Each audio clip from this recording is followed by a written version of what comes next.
This is the 20th season of Bass Talk Live.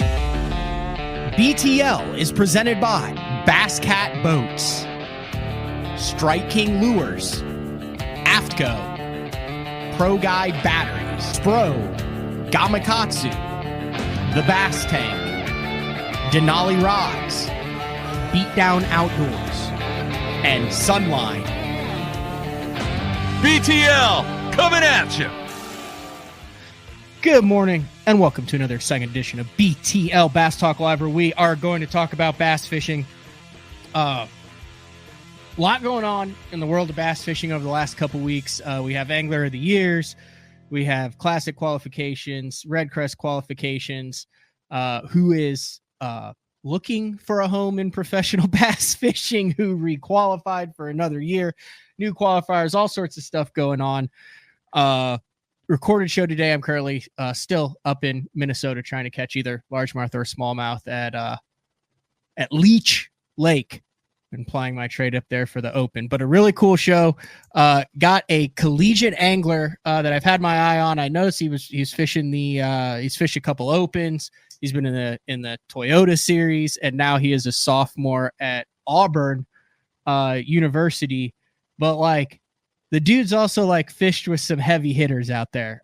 He's having a good year on the Toyota series. He's currently in the top 40 in the Northern division, and then cashed a check in the Plains division as well. So I'm not sure what to expect from Reece here, but one of those dudes who is trying to make a name for himself in the industry. Collegiate angler. Actually, he's probably got about 2 years if you look at what the average age of the guys who are kicking everyone's butt is now. He might be on a little bit on the older stage of it. But Reece, thanks for jumping on BTL. Thank you, Matt, for having me. I've always watched Bass Talk Live, so yeah, I appreciate you for having me on here, and I'm excited to talk some bass fishing. So, how old are you? Just turned 19 in May. So, okay, so you're right about the same age as Trey McKinney. Yes, exactly. A couple months younger than him. So does that blow your mind when you see guys that are your age that are and within a year or two that are just pretty much dominating, for lack of a better word, at the very top level of professional bass fishing? Yes. I mean, it's very eye-opening, but Matt, too, after fishing the EQs last year, and how tough these bodies of water are, seeing them really excel, especially with using their electronics, live scoping and stuff like that. Seeing them excel and really kind of separating themselves from the rest of the field and all these different bodies of water, I could see it coming, especially with the development in technology. So, I mean, it's definitely eye-opening because it's a lot of bass fishing seems like it has to do with experience and knowing how to adjust to certain situations. But with electronics now, it's you seem where fish are moving and how to catch roamers and stuff like that. So. Mm-hmm. And I mean, it's got to be a very real thing for you too, especially being at Auburn, one of the richest bass fishing history.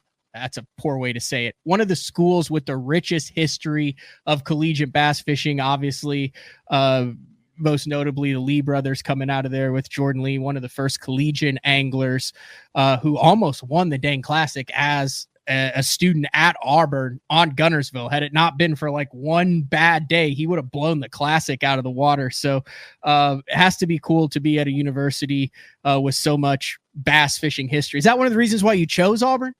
Yes. So I definitely chose Auburn for the bass fishing team, and the school itself just seemed very appealing. Just the atmosphere and the SEC football. I mean, that's awesome as well. And just the pathway these past couple years that Logan Parks created and Tucker Smith kind of went through and created himself, and they kind of molded together and made an awesome program with Jordan Lee's legacy. So it's just been an awesome. I've had a lot of fun being a part of this team, and it's a lot of fun. So. All right, so I'm not going to lie. It catches your eye when you see really famous guys holding bass, whether it's The Rock or whoever it is, Deion Sanders. You just got a bass cat, bunch of guys who really like to bass fish. Now, I've seen you and your fishing account. I think I've seen Steph Curry. I've seen a bunch of big time names. You're an official Under Armour athlete. And then you're hanging out with Steve Harvey, catching bass with him.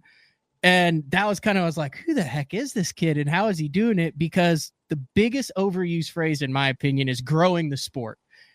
And it's really hard to like do that, to figure it out. But when you've got someone who's with people who reach millions of people, like that's tangibly growing the sport. Because even if 0.5% of those people go, oh, this is my favorite athlete, this is my favorite dude, I've watched Family Feud for 20 years, and it gets in, now you're actually introducing thousands of people to the sport. So right off the hopper, how the heck do you get to hang out with all these crazy A-listers and put bass fishing in front of them?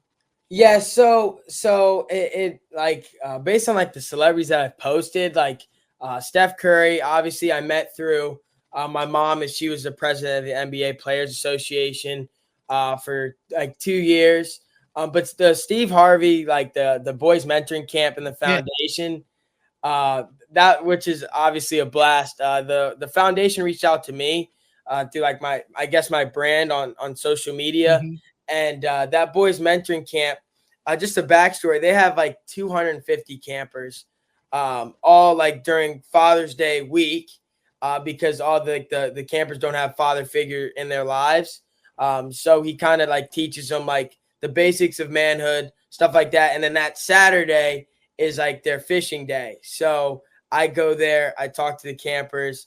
I got to do a little fishing with Steve, obviously in the morning. And yeah, so it's an awesome experience. And Steve and a lot of top celebrities like that, they're doing a lot to get the youth into bass fishing and like the sport as a whole, because obviously people think like bass fishing is more of like a hobby, but then they don't see like the professional sports side of it from like the outside looking in. So that's what Steve and a lot of other celebrities are trying to do as well. So is he like into fishing? Like he digs fishing?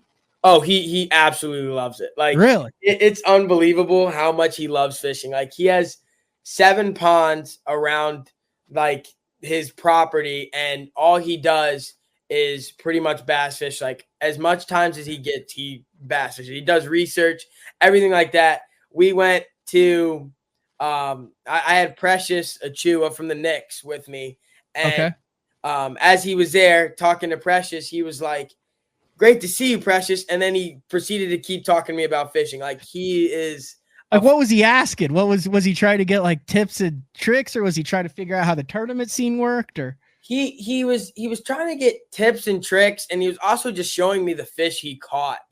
Like it's like since the last year I haven't been there. Okay. So he has a pond in the back that he doesn't let anybody fish. I fished it once, but he has a pond behind his house that has 60 fish in it, but all females and nothing under 5 pounds. Really? Yes, it's ridiculous. Oh, honestly, it's ridiculous. Did you get to fish it? Oh, yes. Yeah, so I went there right before I left, and like it was like my second cast on a clutch darter. They destroyed it. It was actually unbelievable because they don't see baits like that there. So it was awesome. It really was. That's cool. And then you kind of, it sounds like this is kind of an annual thing that you do, and like work with the people, the kids who are there for the mentoring camp, kind of teach them fishing, show them the ropes. Everybody gets a rod and reel, that type of thing. Yeah. So I pretty much do that every like year on that Saturday, the day before Father's Day. And yeah, so I try to plan it out like according to that. And then Bass Pro Shops, huge shout out to them. They give me hats for all the campers for that camp as well. So I kind of give them, I guess, like a couple goodies for each camper. But again, there's 250 of them. Yeah. So there's a lot. And then you said that is he into bass fishing too, Precious? No. So it was his first time ever bass fishing. I just like, as soon as we got to the pond, I got him into it, and he caught a 4-pounder first cast. Go figure. So that his was first cast ever bass fishing was a 4-pounder. Yes. I showed him how to cast it. He cast it out a drop shot, pink robo worm, and he was like, "I think I got something." Sets the hook, 4-pounder. I'm just like, okay, well, I guess that's what we're going with. Wow. So then I would say probably the other most famous would have to be Paul George, and he's buddies with Jacob Wheeler too. Yeah, yeah. I don't know the correlation between them two. I think it's like the Pacers and Wheelers from Indianapolis, and then he like won like 95 tournaments in a row. So somehow they got kind of like hooked up through that. Yeah, I could imagine. And honestly, like just because I guess because of my mom, I was on the insider loop of like the bubble, like a lot of NBA players, all they did was like bass fish, and that no joke. Who else bass fishes? Yeah. So, I mean, I don't know off the top of my head, but I just remember like they were into it. Yeah, they were into it, like during like when they were in that bubble during like COVID, during like that was one of the things they could do, and it's competitive, and you can have a good time, and you're outside. But mainly, I would imagine like the competition and who can catch the biggest bass. Exactly. So they loved it over there. I know like a lot of guys didn't even want to go to practice because they were having so much fun fishing. So it was awesome to expose them to that too. Dude, that's so badass. So how did you get into it then? So I got into like, I guess, bass fishing itself during COVID. So I haven't been fishing that long, and I fished like for catfish off my dock since I was probably 10. But I played travel basketball. I was like on a ranked travel team all the way up until like high school. So I didn't really think of fishing as something like in that competitive nature until COVID. And then I started bass fishing, and then a retired pro moved into the neighborhood. His name is he fished like the Redmans and stuff in the Potomac. Like old school. Stacy. Yeah, his name is Stacy Kraft, and his son CJ. Huge shout out to them. They mentored me and kind of showed me the ropes of bass fishing, and then I got into that way. So did you fish in high school then, like on a high school team, or? No, because I guess in Maryland, because it's a little different from the South, I didn't really have like the facilities in terms of like having a coach, nor like anybody else that really enjoyed bass fishing in my age. So I just like, as soon as I got into bass fishing, I did some local stuff on the Potomac, and then I got into BFLs that way and just kind of worked my way up from there. Just because like I pretty much just learned it all like myself, like in terms of like how like fishing works and launching a boat, recovering, stuff like that. Really? So you just were like, I like this. I want to learn it. Let's roll with it and see what happens. Exactly. I didn't think I didn't think it was going to go this far. All honesty. Like I was just like, I had a passion for it, but I didn't think it would have landed me like in the Toyotas or Under Armour sponsorship, Bass Pro. I couldn't see that happening as soon as I started. So you're a perfect like case study of someone who got into bass fishing through COVID, which we through that time period around 2020, which we know there was a massive spike in the industry with all of the tackle sales, with people getting into it. What do you think it was about it that made it stick? Because that was it. Like, hey, are people going to try this? And then once they can go back to their quote unquote daily lives, they'll be like, oh, remember that time when I bass fished every day for a year?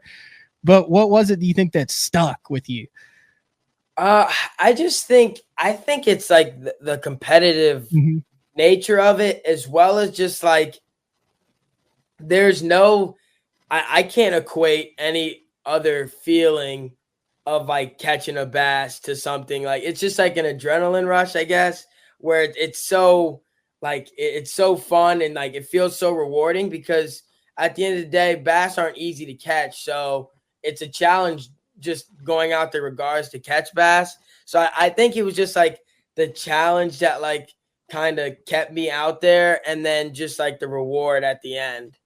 Mm-hmm.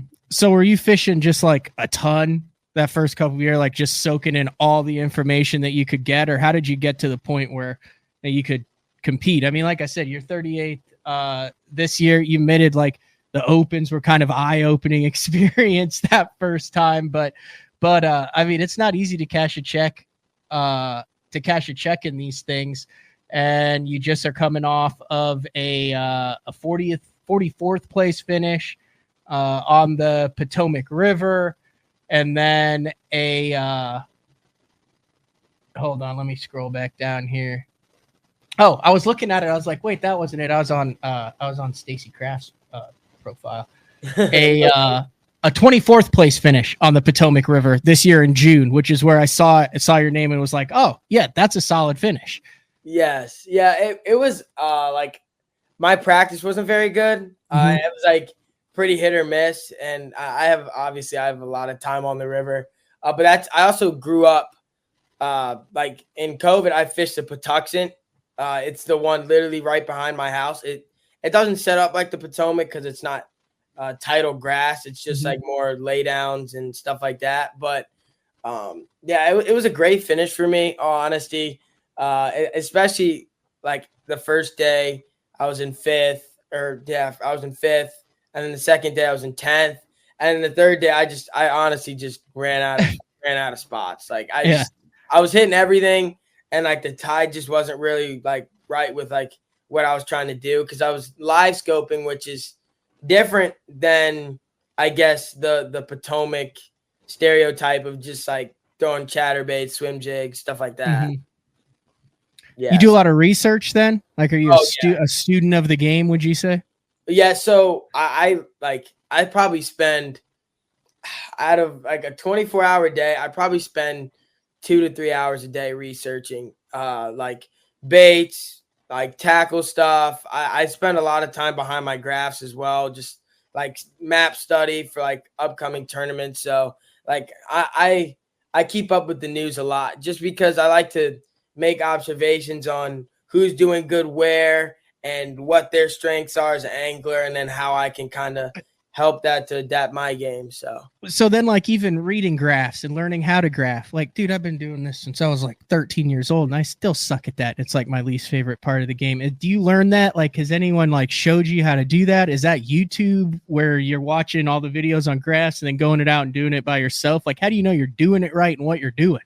Yeah. So I guess like figuring out the basics of a Lowrance graph, just chart, down scan, stuff like that. Stacy showed me it on my unit when I had like a HGS 7 on my G3 aluminum boat, which was my first boat.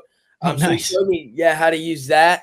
But like in terms of like really reading side scan and forward facing sonar and like chart overlays, like the advanced settings, it was definitely over YouTube. Like I was looking at YouTube, I would have my computer on my boat. I still do to this day.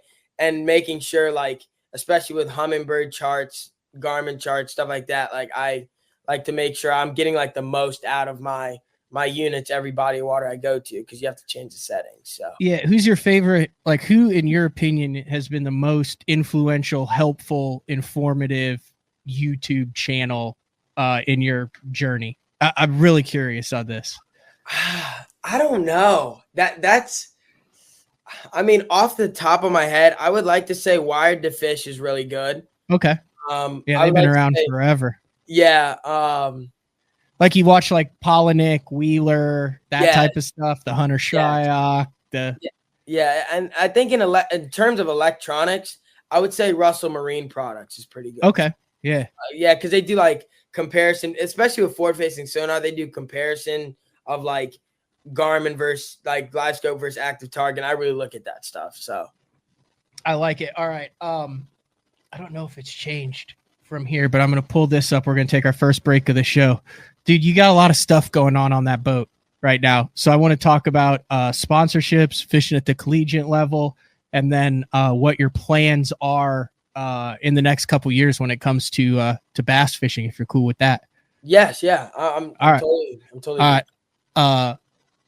BTL, Reece Tremaglio, right? There's a G in there that throws me off every time, Reece. Yeah, because the G's silent, so it's like Tremaglio. Is that Italian? Yeah, my dad's Italian, yeah. Okay, nice. Yeah. You ever been to Italy? I've been once. Yeah. Do you like it? I just got back from Europe a couple weeks ago. I did Scotland. Yeah, I've not been there. I've been to Sorrento. I know it's different, Italy. But it's still Europe. Yeah, it was fun. It was really fun. Cool. There's a little bit of bass fishing over there in Italy. They always have an Italian bass fishing team. Yeah. I and like with Jacopo Galelli and them. I haven't kept up with bass fishing there though. All right. Well, someday. BTL will be back right after this. The new Puma STS has been redesigned from the ground up. With the angler, design, function, and performance in mind, nothing on this new offering was compromised, and the only thing carried over from the previous version is the name. Based on the Soft Touch series hull that started with the flagship Jaguar, this new model is nimble and performs incredibly well at all speeds with either a 250 or 300 horsepower engine. Featuring a new 96-inch wide-body footprint, this hull measures out at 20 foot 7 inches in length. Industry-leading design coupled with tournament-winning performance. The Puma STS from Basscat. Feel the rush.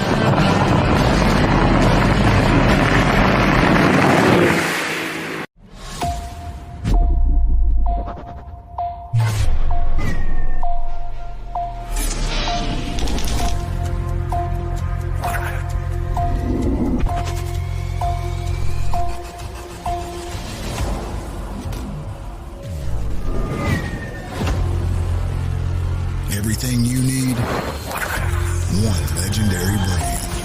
Top on Strike King.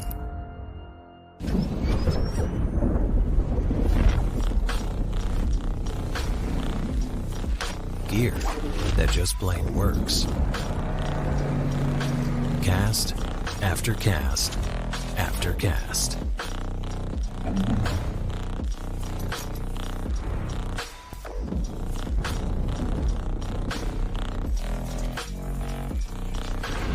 AFCO. Any fish, any water.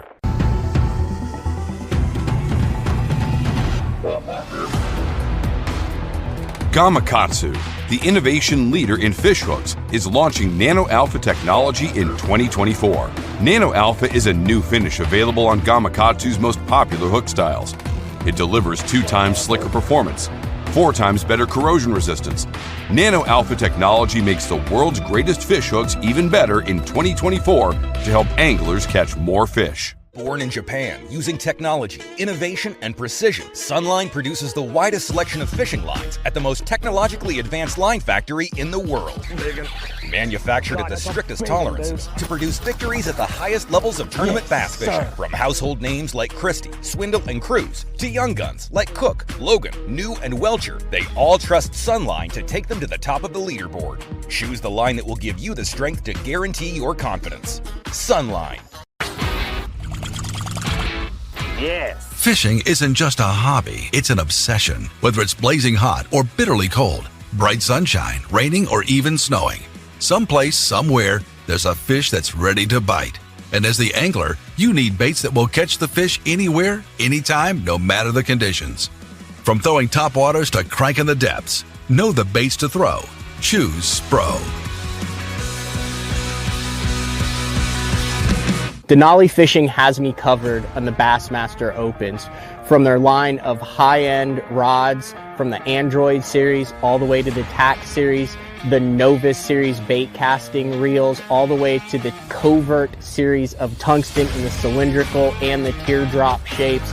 Denali has everything to keep me covered, whether I'm finesse fishing for smallmouth on the Great Lakes or flipping for largemouth in the slop down in Florida. The complete lineup is always on my deck and in my boxes. Denali Fishing. Have you considered purchasing new electronics for your rig? The type of mounts you choose to protect your investment should be part of the decision-making process. No matter if you prefer 1, 2, or 3 graphs up front, Beatdown Outdoors has a solution for you. Adjustable, versatile, rigid, and made in the USA.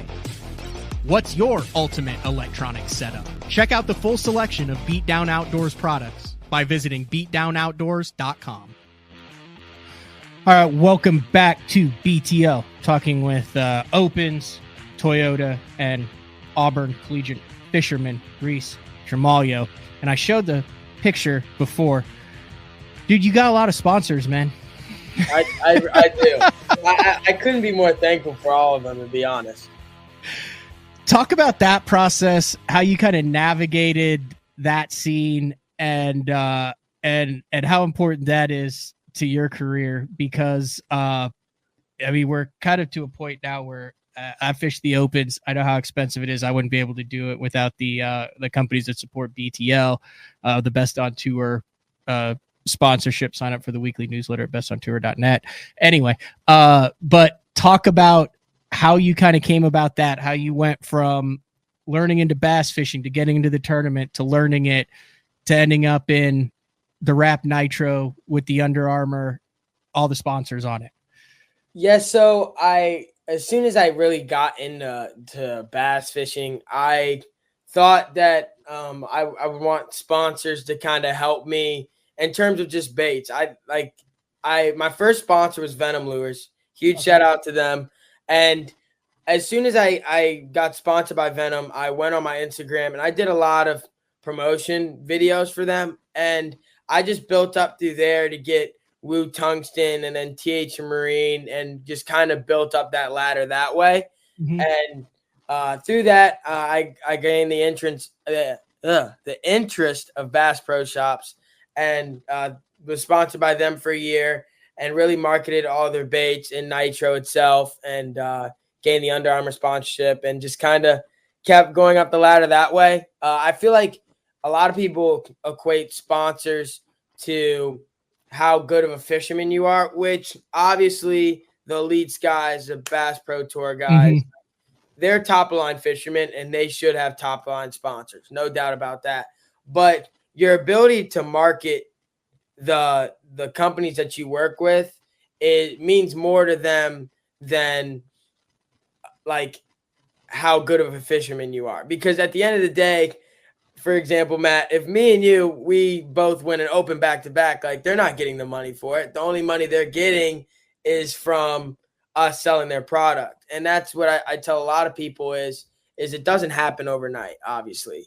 And you just have to be patient with it and reach out to as many sponsors as possible, because at the end of the day, like they won't know of you unless you reach out, unless like you made the Elite Series all of a sudden or something of that nature.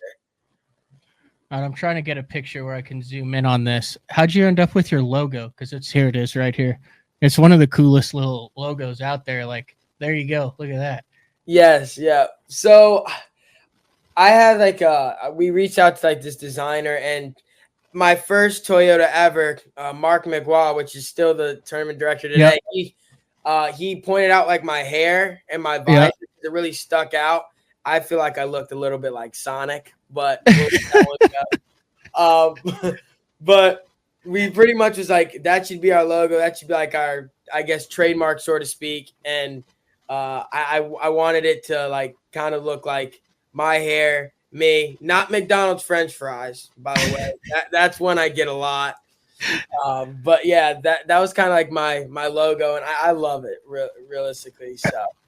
What's the game plan? How many tournaments are you fishing with Auburn? How does that work at the collegiate level as to what you're involved with? And then what are your plans outside of the collegiate fishing in the immediate future? Yeah, so right now, obviously, I'm moving back into Auburn in about a week. But next week I go to, well, actually this Friday, I go to the St. Lawrence River for the Toyota Series there, because I'm kind of on the edge when it comes to the Northern Division, and I need to have a pretty good finish in order to make the. So that'll be going on. This will air. Let me find my calendar here. Holy cow, it's flying by. So this will air the week of the 19th through the 23rd. So we're right before that now. So you'll be on the St. Lawrence trying to catch giant smallmouth. Exactly, and after what Kyle Patrick caught today. Dude, 8-pound, 1 ounce smallie. Did you see that thing? That's unreal. What's your PB smallie?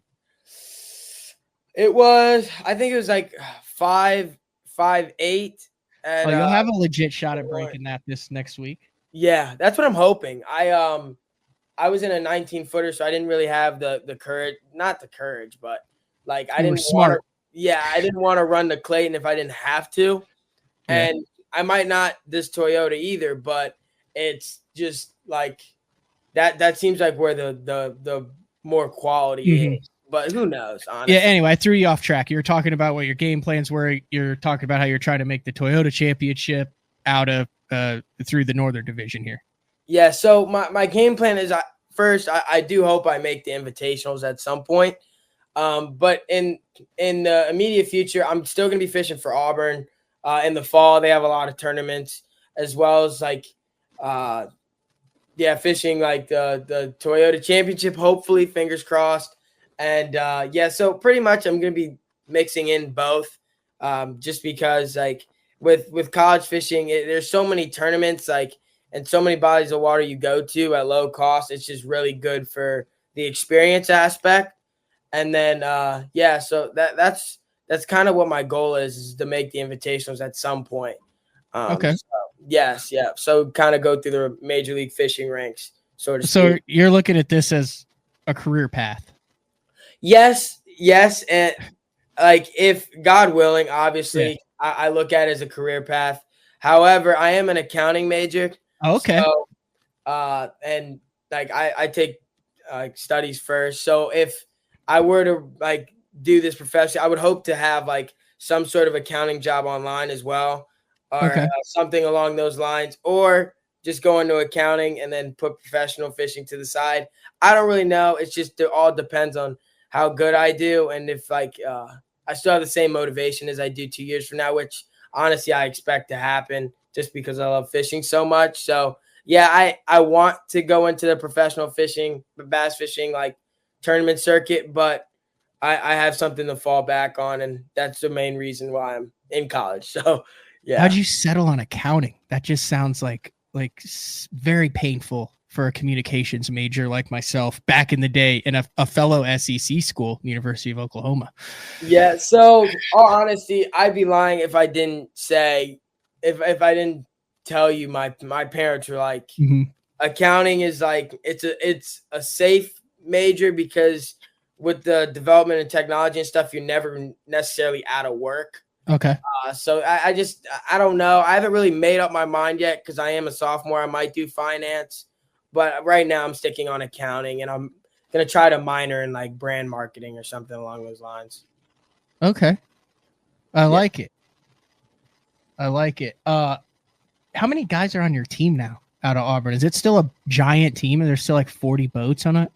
Yeah, there's a lot. I mean, there's a lot of people on the team. There's a lot of people that don't necessarily fish as many tournaments, but they like bass fishing because obviously we're a club team because we're at a big school, so anybody can join. So people that just enjoy bass fishing have joined the team, but there is, I would say, around 25, maybe I would say like 30 anglers that really go to the Major League Fishing Bassmaster tournaments like that. But I don't remember what the numbers are, to be honest, but I want to say like 60.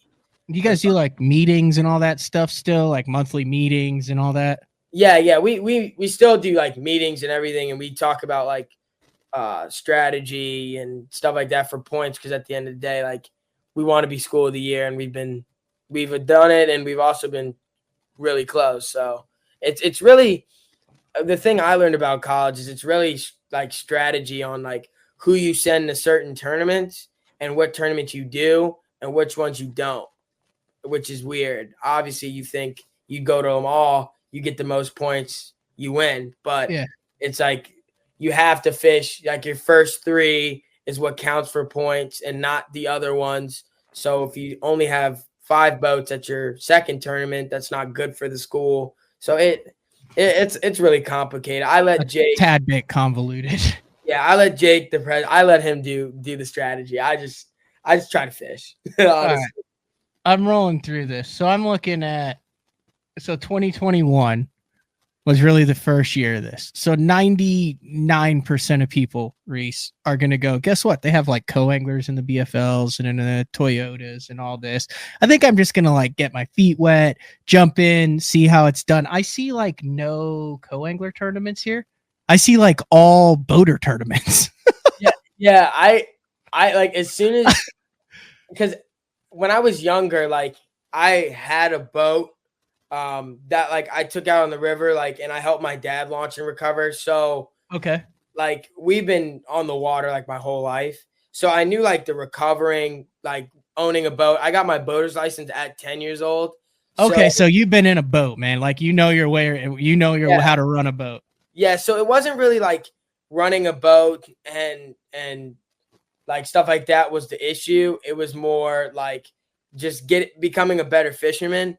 And obviously the co-angler way is like definitely like a really smart way of doing it. But the thing is like I really grew my brand early, and I got a nitro. So I just felt like I really wanted to just enter the scene that way and kind of learn the ropes and figure it out for me, and not really like have like a coach or somebody saying like, you need to do this, you need to do that, because at the end of the day, like it's I guess my career and it's like my journey. So I wanted to like do it that way. But yeah, it was definitely, if you look at the statistics, I mean, it was a build up for sure. Yeah. What do you remember about that first one? So the BFL on the Potomac River, May 15th, 2021. I think that was like your first solo derby there, right?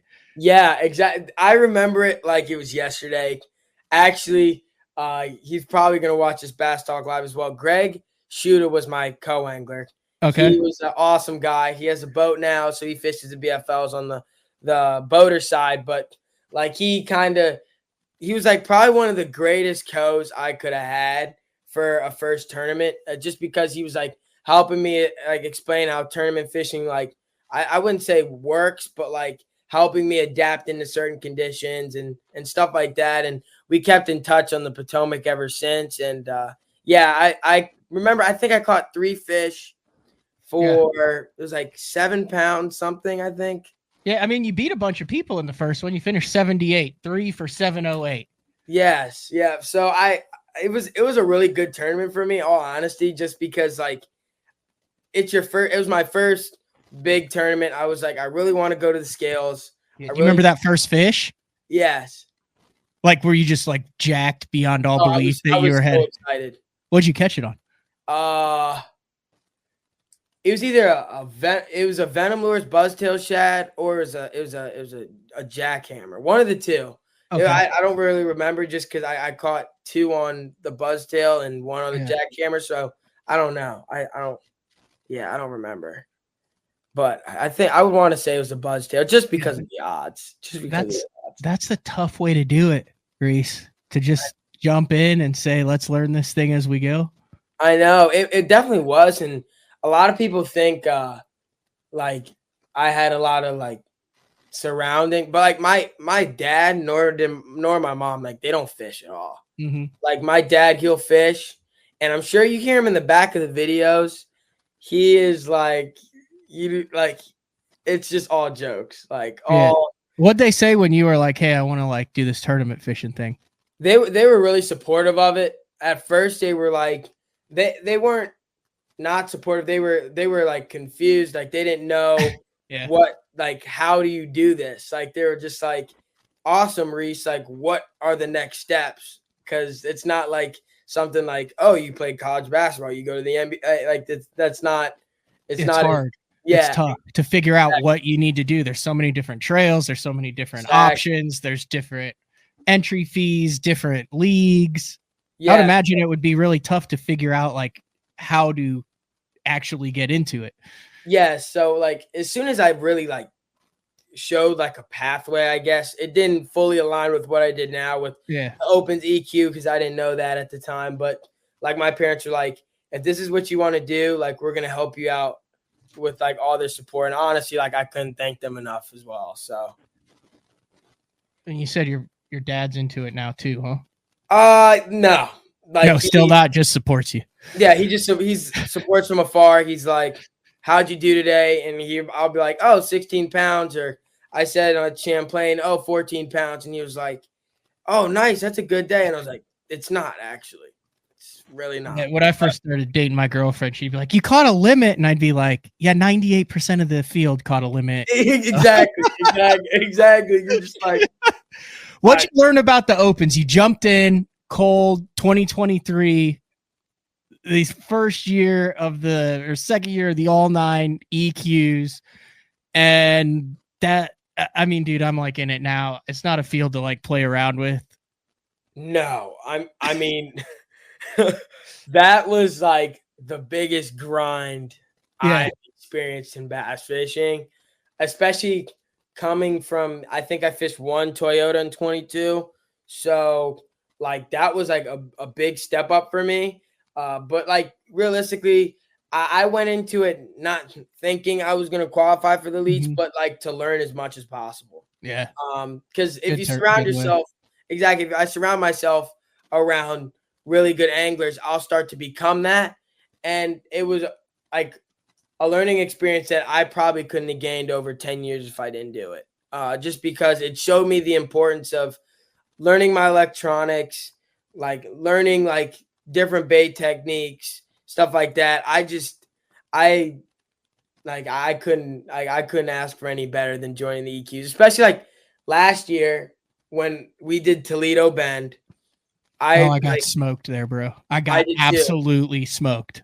And it was because everybody was saying, like, a guy was telling me, he was like, I'm catching him on a Demiki rig. And I'm like, what is that? You know what I mean? Like, what is a minnow? Yeah. Like, what are you talking about? That's not even real. Now it's like every body of water I'm going to, I'm catching them on a minnow. Like, that's it. It's like, I'm just like, if I didn't really like learn a lot from, because obviously you learn more from bad tournaments than good, in my opinion. So it's just like I had a great learning experience last year, and honestly, I wouldn't change it for anything. That was the one Milliken won. Let me scroll down here in the hundreds. I believe I have the distinction of having like the smallest 5 bass limit of largemouth on Toledo Bend. I have yet to find anybody who can rival. Okay, here we go. I got to scroll way down because it was really bad. So I had a limit the first day. This is Toledo Bend. Mind you, in this tournament, Ben Milliken had 29 pounds, 8 ounces on the first day. And there were 17 bags over 20. And if you came in with 15th, you were in 65th. I had a 5 bass limit that weighed 8 pounds, 1 ounce. Do you know how hard it is on Toledo Bend to catch 5 14-inchers that weigh 8 pounds, 1 ounce? You have to really try. I don't think you can beat that in April. I really don't. The middle of April, I don't think that will ever be beaten for the smallest limit. Was there like any that were like? No, I had all male line burners. So here's what happened. I started out wacky rigging docks that tournament, and my co-angler catches an 8-1 on like the third cast off a dock. Like he was throwing the same wacky rig I was, spun me out hardcore. So I ended up catching like 1 line burner there. And I had at that point like a 20-day limit streak going. And I mean, it was just, I didn't understand what was, you just missed it. You know how it is. Yeah, you just missed it. Yeah. And you're on Toledo Bend in April, and you're one of the only guys that's missing it. Exactly. So I ended up going up to this cypress tree, and I tied on a spinner bait, and I caught 4 other line burners on the next 6 casts with like half an hour left that were all 14 and 1/32 inches. Like just bam, bam, bam, bam, bam. And that's how I ended up with my 5 fish limit for 8-1.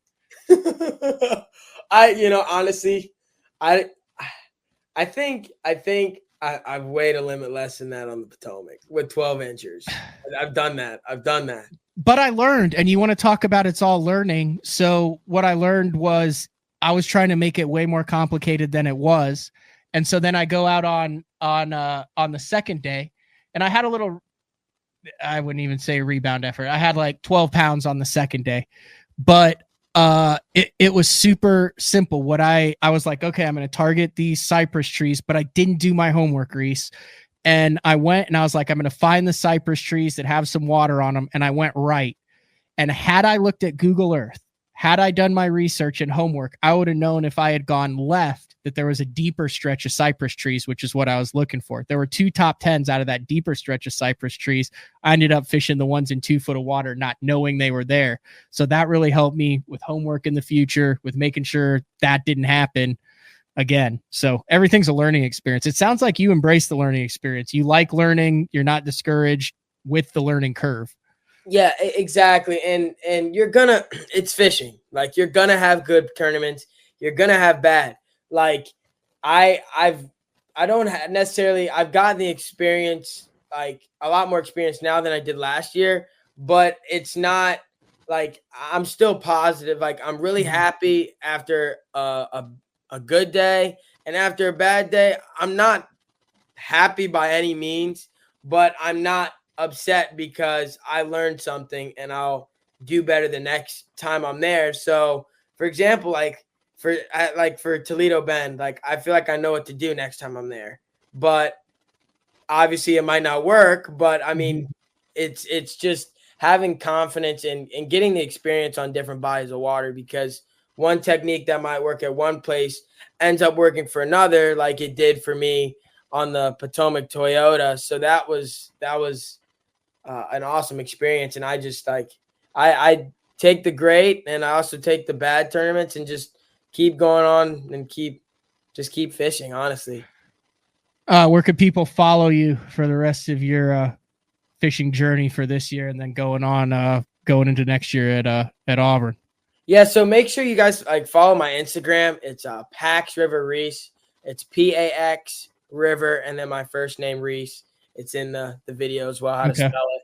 And I pretty much Instagram's all I do. I try to like add whatever's on Instagram on Facebook, but that's pretty much it. I haven't been on Facebook in like a year. Yeah, I haven't either. I'm an Instagram guy. Yeah, exactly. All right. Dude, I enjoyed the heck out of this. I mean, I'm used to talking to a lot of guys who are who have won the major tournaments, who are at the top of their very game. So I really like picking the brain out of someone who's like getting involved in it, who's in the learning curve. You pick up, the industry needs to listen to more people who are in your position, because dude, like fishing is such a cool thing, but I feel like it's so hard to kind of break down that door and get into it where you can get an idea of what you're doing. You're dealing with a lot of stuff, boats and travel and money and costs. So it's really cool to see, just to hear. And I knew none of that before that. I mean, like I said, I just seen your Instagram story. But that's freaking awesome, dude. I enjoyed the heck out of this one.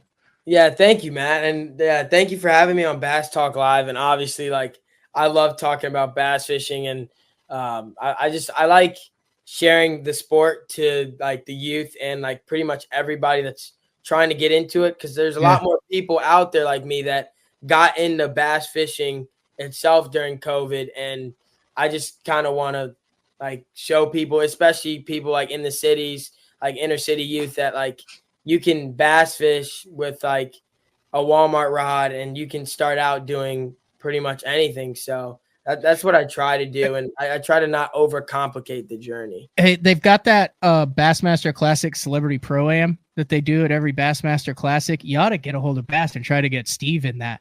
I know. Yeah, I really should. Yeah, like that would be ideal. Like as much as he loves it, he'd be all over that. Oh, he would. And like I think Randy Moss, Travis Pastrana, bunch of guys fish that. Yeah, if I told him early enough, he would go. Well, I think 6 months is probably a little close. You got work on the 2026 with him. Exactly. Yeah, like he'll drop everything to do bass. It's unbelievable. It really is. It's so awesome. It's so awesome. That's awesome. All right, well, I'm gonna let you go. I appreciate the time, and good luck with your studies at Auburn this upcoming year for your sophomore season. Thank you, Matt. I appreciate it. Good luck at Leach as well. Thank you. See you, Reece. All right, there you go. That's what it's all about. That was a really cool interview, learning about the next generation. And also, it's not just, you hear, oh, these young kids are catching them strictly because of forward-facing sonar. The more you talk to them, you have to be a student of the game, in my opinion, also to catch it. And you're seeing a coordination. And you can't, if you're an old school going, oh, you can't blame them. I mean, it's a tool that's there. They're learning the sport. He got into it before it was like a thing. And, dude, that takes a lot of dedication. I know how tough it was for me to go from fishing tournaments at 14 years old to working as an intern, like to fishing collegiately, to working as an intern in the industry around all this, and then fishing that the first tournament by myself as a 21, 20 or 22, 23-year-old, out of a Skeeter ZX 190. I was like nervous, green, and I had been like immersed in it since I was younger. So to jump in that thing at 16 at 17 with the boat to jump in it. It takes more guts than I had at that. So, all right, this has been another edition of BTL Bass Talk Live. Stay tuned to the website, basszone.com, for the upcoming schedule. We'll talk to everybody later. See ya.